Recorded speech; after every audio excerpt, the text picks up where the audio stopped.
जैसा कि हम जानते हैं कि बुद्धा का बर्थ और बुद्धा का महापरिनिर्वाण और बुद्धा जो इनलाइटेंड हुए, ये तीनों एक ही डेट है, बुद्ध पूर्णिमा।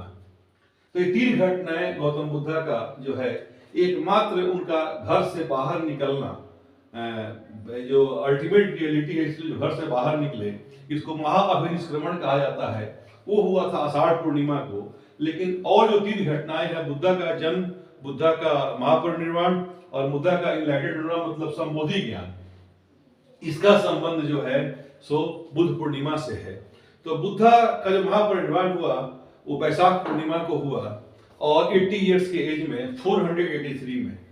लेकिन किसी भी व्यक्ति के द्वारा जो नियम कानून जो भी बनाए जाते हैं, और अगर बड़ा आदमी है तो हो सकता है कि लंबे समय में लोग उसको अपने अनुसार से चेंज करते हैं।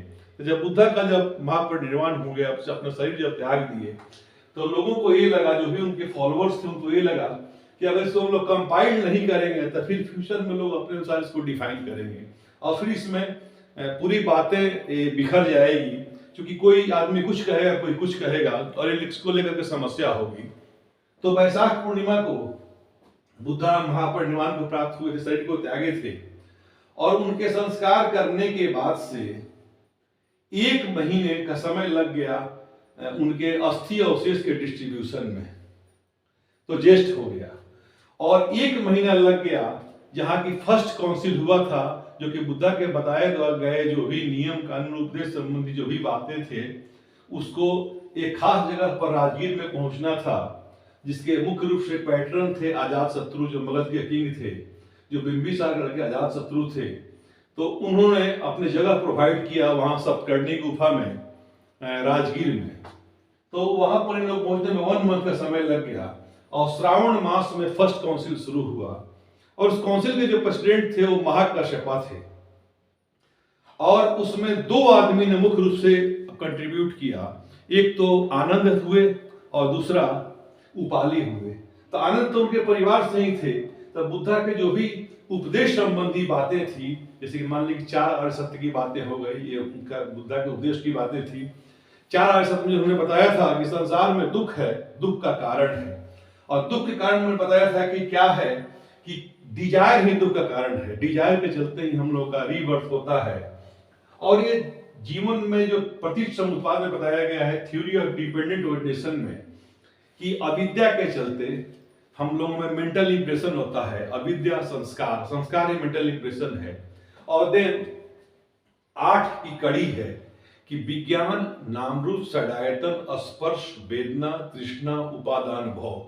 और जो तृष्णा है वही डिजायर है, क्रेविंग है, जो कि हमको नेक्स्ट जन्म के लिए कंपेल कर देता है, फिर जाति और जरा मरण। यही 12 कड़ियां हैं, और यही 12 का कड़ियों को रोकने के लिए 12 निदान है। और यही माना जाता है कि हमारे जो नेशनल फ्लैग में जो 24 तिल्लियां हैं, जो दिखाया गया है चक्र में, जो दिखाया गया है 24 जो तिल्लियां हैं, 24 हैं, यही प्रतिष्ठ समुत्पाद से ही है, 12 और 12 24। तो एक प्रतिष्ठ समुत्पाद जो कि सेकंड आर्य सत्य से है, सेकंड नोबल ट्रूथ से है, जिसको कि मुख्य रूप से उपदेश संबंधी बातें जो थी वो बताई गई थी आनंद के द्वारा। और बुद्धा ने जीवन में जो डिसिप्लिन संबंधी बातें बताई, तो जीवन में पूरे पूरे वो 152 बातें बताई डिसिप्लिन संबंधी, और कहते हैं कि इसमें आप लोग और इनको जोड़ सकते हैं समय के अनुसार। तो जो ओरिजिनल ऑर्थोडॉक्स जो सेक्ट है, जो नो चेंजर है, जो थेरवादी है, थेरवादियों ने जो कोई चेंज नहीं किया, उन लोगों ने 75 रूल्स और जोड़े थे समय के साथ। तो 227 डिसिप्लिन संबंधी बातें हैं। तो जो फर्स्ट काउंसिल हुआ वो राजगीर में हुआ, और इसके जो किंग थे वो किंग थे अजात शत्रु।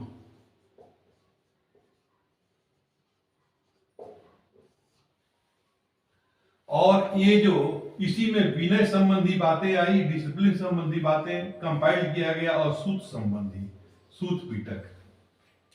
जो सेकंड काउंसिल हुआ वो बुद्धा के डेथ के 100 साल के बाद हुआ, ये वैशाली में हुआ। और इसमें ये काला शोक के टाइम में हुआ। और इसमें बुद्धिज्म 2 पार्ट में बट गया। इसकी इंपॉर्टेंट बात यही है कि एक तो हुआ थेरवाद और दूसरा हुआ महासांघिक।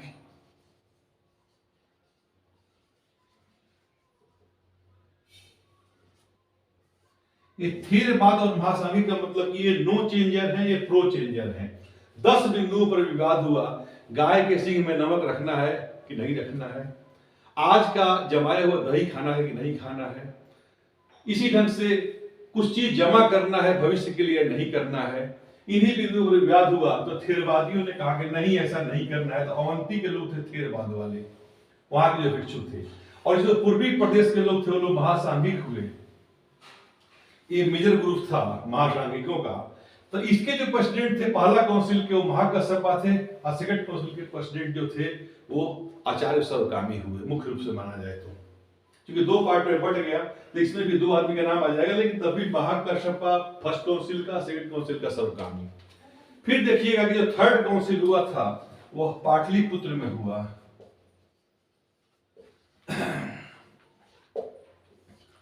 और ये अशोका के टाइम में हुआ, और इसी में जो सूत पिटक का और माइन्यूट एनालिसिस था वो अभिधम पिटक मुख्य रूप से इसमें आ गया।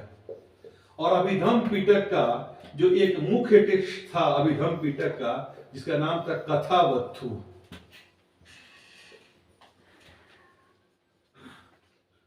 ये थेरवाद को ही सही माना, और इसके जो प्रेसिडेंट थे मोगालीपुत्र तीसरे, उन्हीं के द्वारा इसकी रचना की गई थी कथावत्थु की। और जो फोर्थ काउंसिल हुआ, तो फोर्थ काउंसिल जो हुआ वो कश्मीर में कुंडलवन में हुआ।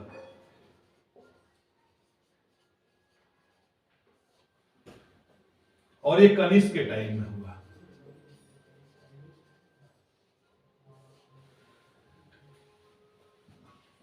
और जो थर्ड काउंसिल में तो बता रहे हैं कि मोगालीपुत्र से प्रेसिडेंट थे, और जो फोर्थ काउंसिल में जो प्रेसिडेंट थे वो वसुमित्र थे, वसुमित्र।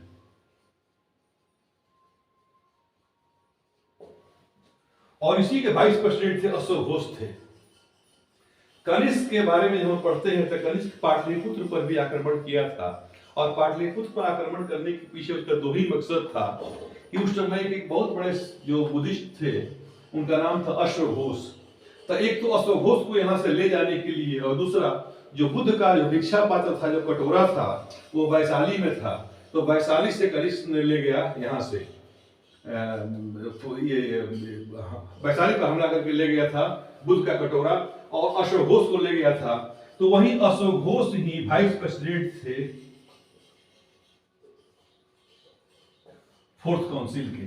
तो फोर्थ काउंसिल के प्रेसिडेंट हो गए आपको वसुमित्र।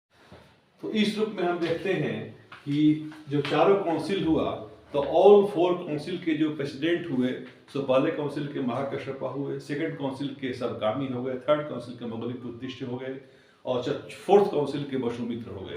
फोर्थ काउंसिल के जो वाइस प्रेसिडेंट थे वो आपको अश्वघोष हो गए। तो जो पैटर्न जो जिन लोगों का संरक्षण मिला, तो फर्स्ट काउंसिल में देख रहे हैं कि आप कि अजात शत्रु हो गए, सेकंड काउंसिल में कल अशोक हो गए, थर्ड काउंसिल में अशोका द ग्रेट हो गए, और फोर्थ काउंसिल में कनिष्क हो गए। अगर देखते हैं कि इस काउंसिल में क्या क्या बातें आई, तो फर्स्ट काउंसिल में हम आपको बताए थे कि इसमें फर्स्ट काउंसिल में जो डिसिप्लिन संबंधी बातें आई, जो कि विनय पिटक का पार्ट हुआ, वो उनके राज्य में जो शाही नापित थे, जो बाल काटने वाले लोग होते हैं, तो उसी में राजा ने भेजा था कि जाओ बुद्ध को मना करके ले आओ। और वही व्यक्ति जो थे वो उपाली थे, जिनका बुद्धिज्म में काफी ऊंचा स्थान है। तो उपाली ही विनय संबंधी बातों को बताए, डिसिप्लिन संबंधी बातों को बताए, तो वो हुआ विनय पिटक का पार्ट हुआ। और जो सूत पिटक का पार्ट हुआ वो जो हुआ सो आपको जो कि आनंद बताए, जो उनके साथ रहते थे, कि बुद्धा ने किस जगह पर कैसा क्या उपदेश दिए थे। और जो अभिधम पिटक का जो मेन जो बातें हुई, ये फर्स्ट काउंसिल में नहीं आई है, ये माइन्यूट एनालिसिस का जो पार्ट है, इसका एंड हो रहा है अभिधम पिटक का थर्ड काउंसिल में, अशोका के टाइम में। जो थर्ड काउंसिल के जो प्रेसिडेंट है मोगालीपुत्र तीसरे, उनके द्वारा कथावत्थु जो बुक लिखी गई है, जिसमें कि थेरवाद को सही ठहराया गया है। तो थर्ड काउंसिल सेकंड और थर्ड के बीच में अभिधम संबंधी बातें मुख्य रूप से आ रही है। सेकंड काउंसिल में बुद्धिज्म दो पार्ट में बढ़ जा रहा है, जिसमें कि आपको थेरवाद ये है, थेरवाद है और महासांघिक है। और थर्ड काउंसिल आते आते इम्पेरर अशोका के टाइम में बुद्धिज्म 18 पार्ट्स में बढ़ चुका है। और फोर्थ काउंसिल में आप ये देख रहे हैं कि फोर्थ काउंसिल में हो रहा है कि आपको कि बुद्धिज्म तो दो पार्ट में सबको किया जा रहा है, हीनयान में और महायान में, और फोर्थ काउंसिल में ही रनिंग कमेंट्री आया है जो कि विभाषा आया है, वह कनिष्क के टाइम का है। तो 3 काउंसिल जो है वो आपको इसमें है कि पाली में है, और चौथा काउंसिल जो है सो संस्कृत में है। हाँ, ये बात मान सकते हैं कि 3 काउंसिल श्रीलंका में पाली में भी हुए हैं।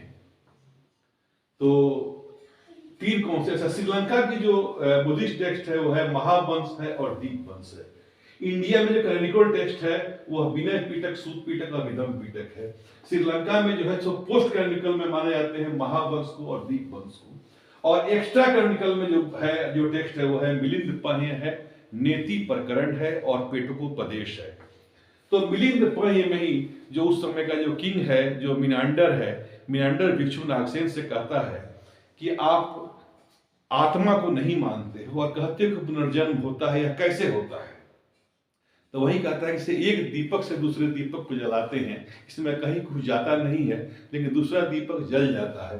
तो इस ढंग की जो वार्तालाप है नागसेन के बीच और मिनांडर के बीच, मिलिंद के बीच, तो ही मिलिंद और नागसेन के बीच जो वार्तालाप है वह मिलिंद पह्य में है, मिलिंद प्रश्न में है, जो कि एक्स्ट्रा कैनोनिकल टेक्स्ट का पार्ट होता है। तो इस रूप में बुद्धिज्म के जो भी चारों काउंसिल हैं और जो कोई 4 काउंसिल में जो टेक्स्ट संबंधी बातें आई है वो विनय पिटक की, सूत पिटक की, अभिधम पिटक की, और रनिंग कमेंट्री की बातें आई है जो कि 4th काउंसिल में आई हुई है, जो कनिष्क के टाइम का है, जो कश्मीर कुंडलबन में हुआ है। और रेस्ट बातें जो है बाद की बातें जो कि पोस्ट कैनोनिकल है और एक्स्ट्रा कैनोनिकल है। तो इस रूप में बुद्धिज्म के सारा हम डेवलपमेंट देख रहे हैं। तो थैंक यू।